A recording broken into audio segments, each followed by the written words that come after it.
నటన నేర్పి ఇండస్ట్రీకి ఎంతో మంది హీరోలని అందించిన చరిత్ర కనకాల ఫ్యామిలీది. ఇప్పుడు ఆ కుటుంబం నుంచి రోషన్ కనకాల హీరోగా ఎంట్రీ ఇచ్చిన చిత్రం బబుల్ గమ్. మరి కొడుకుని హీరోగా సెటిల్ చేయాలన్న సుమ, రాజీవ్ కనకాల ఆశలు ఫలించాయా? బబుల్ గమ్ మూవీ ఫలితం ఎలా ఉంది? ఇలాంటి విషయాలన్నీ రివ్యూ ద్వారా తెలుసుకుందాం. ఆది అంటే రోషన్ కనకాల డీజే అవ్వాలని ప్రయత్నాలు చేస్తూ ఉండే ఓ పక్కా హైదరాబాదీ మధ్యతరగతి కుర్రాడు. ఇతని జీవితంలోకి అనుకోకుండా ఓ పెద్దింటమ్మాయి జాను అంటే మానసా చౌదరి వస్తుంది.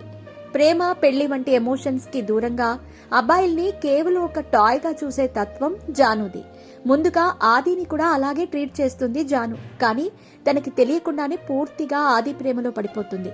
మరి రెండు వేరువేరు నేపథ్యాలు కలిగిన వీరి ప్రేమ చివరికి ఎలాంటి మలుపు తీసుకుంది? వీరిద్దరూ చివరికి కలిసిపోయారా లేదా అన్నదే మిగిలిన కథ. ఇక విశ్లేషణ విషయానికొస్తే, ఒక అబ్బాయి, ఒక అమ్మాయి, వారి మధ్య లవ్, ఆ ప్రేమ చుట్టూ ఒక కాన్ఫ్లిక్ట్ పాయింట్, క్లైమాక్స్ తీసేసి చూస్తే బబుల్ గమ్ కూడా ఇలాంటి ఓ సాదాసీదా కథే. ఇందుకు తగ్గట్టే ఫస్ట్ హాఫ్ లో ఎలాంటి ఎంగేజింగ్ మూమెంట్స్ కనిపించవు. అతి సాధారణంగా సాగిపోయే ఫ్రెండ్స్ కామెడీ ట్రాక్ అని చెప్పొచ్చు. లాస్ట్ తప్ప ఎలాంటి ఎమోషన్ లేకుండా సాగిపోయే లవ్ ట్రాక్. అక్కడక్కడ హద్దులు మీరి వినిపించే అనవసరపు బూత్ డైలాగ్స్ కూడా ఉన్నాయి. ఇవన్నీ ఆడియన్స్ సహనాన్ని పరీక్షిస్తాయి. కాకపోతే ఓ కొత్త రకమైన ట్రీట్మెంట్ తో సడన్ గా వచ్చి పడే ఇంటర్వెల్ బ్యాంగ్ ఆకట్టుకుంటుంది. ఇక ఫస్ట్ హాఫ్ లో గ్లామర్ డాల్ గా ఉన్న హీరోయిన్ క్యారెక్టర్ సెకండ్ హాఫ్ కి బూస్టప్ ఇవ్వటంలో సూపర్ సక్సెస్ అయ్యింది. ఒకానొక దశలో కథ భారం మొత్తం జాను క్యారెక్టర్ పై పడి కథని డ్రైవ్ చేయటం విశేషం. నిజానికి ఆ సీక్వెన్స్ మొత్తం బాగా పండింది. దీనికి తోడు సెకండ్ హాఫ్ లో హీరో ఫాదర్ క్యారెక్టర్ కనిపించిన ప్రతి సన్నివేశం సినిమాకి ఊపిరి పోసేసింది. ఇక ప్రీ క్లైమాక్స్ బాధ్యత హీరో తీసుకుని అందులో సక్సెస్ అవ్వగా కొత్త ముగింపుతో దర్శకుడు సూపర్బ్ అనిపించాడు. దర్శకుడు ఎందుకు ఈ చిత్రానికి బబుల్ గమ్ అని పేరు పెట్టాడో తెలియదు, కానీ టైటిల్ కి తగ్గట్టే ఫస్ట్ హాఫ్ అంతా సాగదీసి వదిలేశాడు. కానీ అసలు కథ, ఎంగేజింగ్ ఎలిమెంట్స్, ఎమోషనల్ సీన్స్ అన్నీ సెకండ్ హాఫ్ లో ఫుల్ గా నింపేశాడు.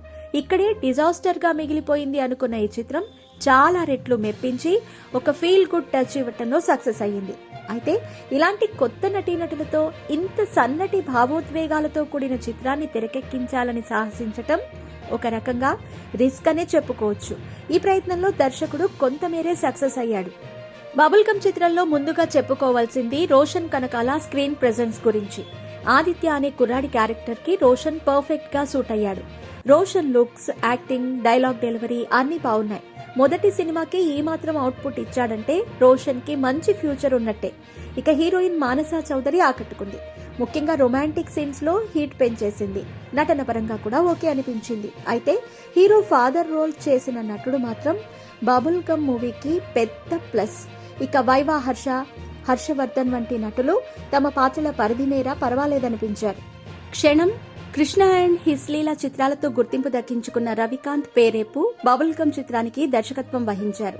అయితే ఆ రెండు చిత్రాల్లో ఉన్న క్లారిటీ ఇక్కడ మిస్ అయ్యింది. కాకపోతే రోషన్ కనకాల, మానసా చౌదరి దగ్గర నుండి మంచి నటన రాబట్టుకోవటంలో మాత్రం దర్శకుడు సూపర్ సక్సెస్ అయ్యాడు.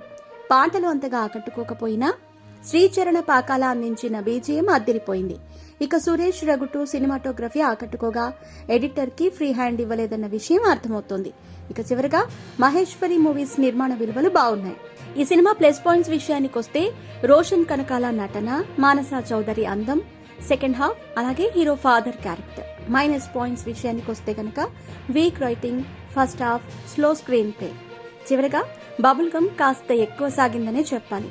ఈ సినిమాకి మేమిచ్చే రేటింగ్ 2.25 out of 5.